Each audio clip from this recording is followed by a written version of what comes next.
Growing up here in Oakland, social justice has always been a part of my life. I often describe myself as the little kid in the back of the room with a coloring book at the community meeting, wondering why everyone was so upset and when we could go home.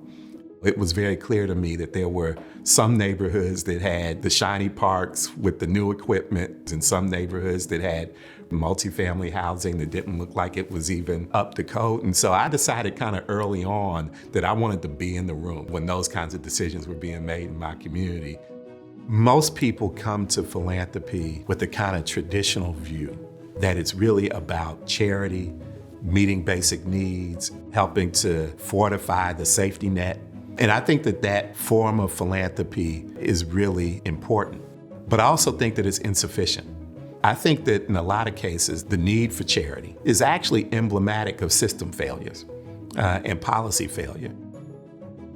So I arrived at the foundation June of 2014, and it just felt like there was all this opportunity, all these jobs, all this wealth in the Bay Area, and that frankly, access to it was limited based on where people lived, what their family's economic status was, or something as simple as their race and/or ethnicity. And so as a community foundation, we felt some responsibility to be responsive to that. We completely reorganized the way that we were doing the work. So we now have a North Star that is about creating a greater degree of racial equity and economic inclusion in the region. That was really important because it gave us the license to work backwards from what we were trying to achieve rather than try to make adjustments.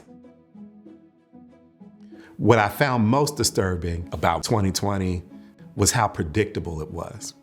You knew that low-income communities and communities of color were going to be disproportionately impacted.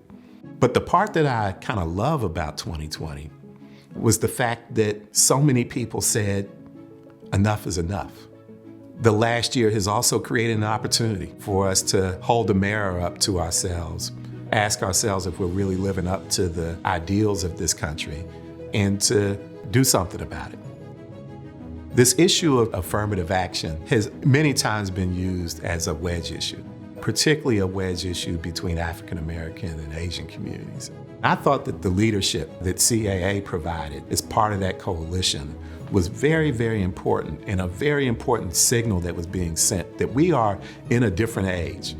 If you're in pursuit, really true pursuit of equity, racial equity, economic inclusion, that means that you're in pursuit of a destination that none of us has really seen before.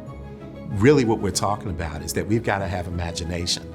And some would say you have to have radical imagination in order to think about where that destination is and how you get there. It's that approach, the fact that we need to have one conversation, not a series of siloed conversations, is what it's going to take for us all to achieve liberation.